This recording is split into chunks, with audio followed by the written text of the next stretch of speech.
Good evening. This is Amanda Fernandez. This is video is for my reflection two of my inquiry. Just to recap, the inquiry that I picked was, um, if I remember correctly, I believe the standard was engaging all students in differentiated learning. So just a quick summary and recap of what I did. So essentially, the plan that I had was to put students into small groups, and each small group was a different center.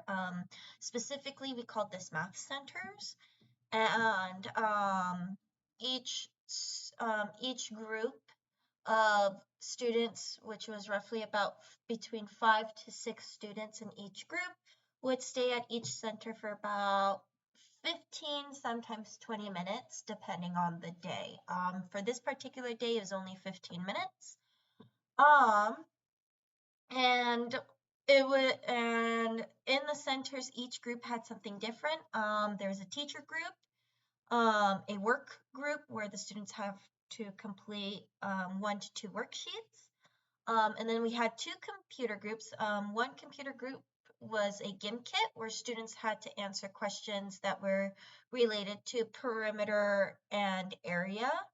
And the other computer group was a bottle assignment where students had to just answer review questions based off of all the math curriculum that we did, because one, it was mostly review for that group, and two, because it just based off of the time that we did the observation, it was towards the end of the year, so it was more of a cumulative type review.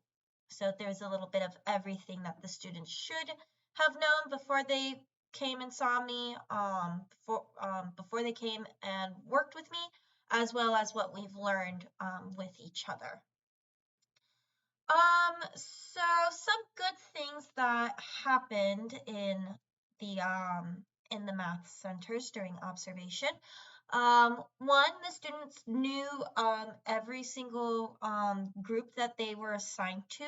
I made sure that for math centers that all students are aware of what group that they are placed in, and I tried to place it strategically based off of where I felt that the students were in based off of math level wise. So like the first group that was with me was a lower group, then you have your medium group, then you have your higher group, but not so high where they're above average, and then you have your above average group, where everything was a little bit more advanced for them.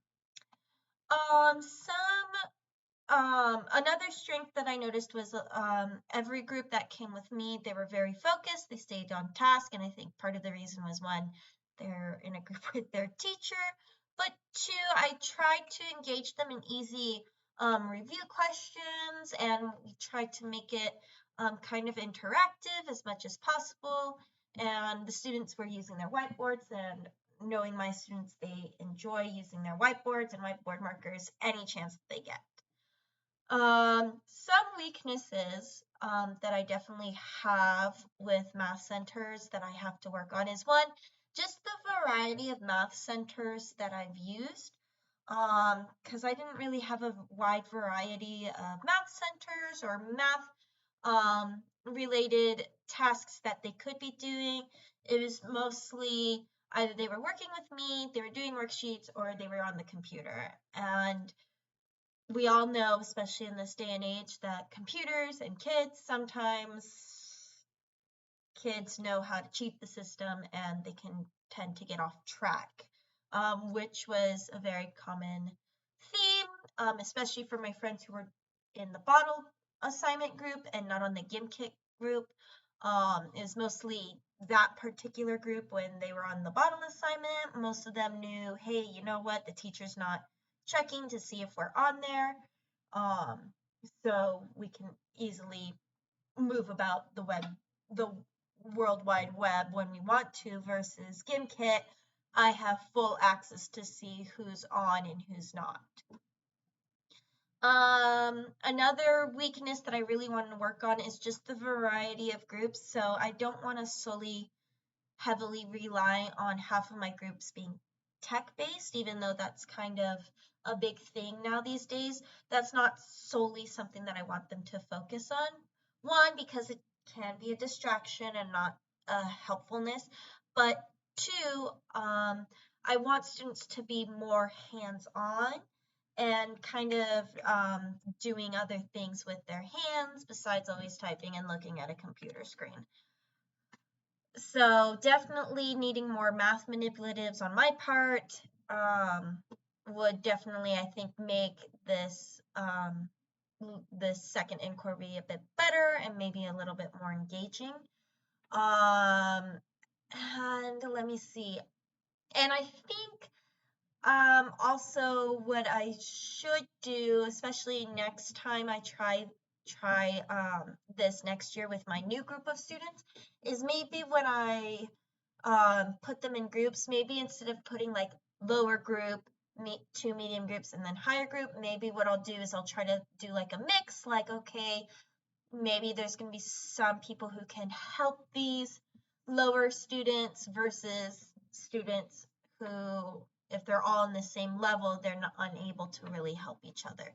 So I'm kind of the person who's all about peer tutoring, because I'll admit sometimes maybe something that Ms. Fernandez says or maybe another teacher says doesn't always make sense, and having a kid try to explain to another kid might make more sense. So I think that's what I'll do next time, is maybe link some of my higher achieving kids with some of my lower achieving kids and see if maybe the higher achievers can influence the lower achievers into doing a little bit better. Not on just math assignments, but math reviews and maybe math quizzes and tests. But other than that, the students knew the rotation. We've been doing this for a while, and they certainly like to do math centers. And all in all, we did the best that we could that day. But yeah, other than that, I know there's always room for improvement, and I would like to not be at a level 3 next time, maybe at like a level 4.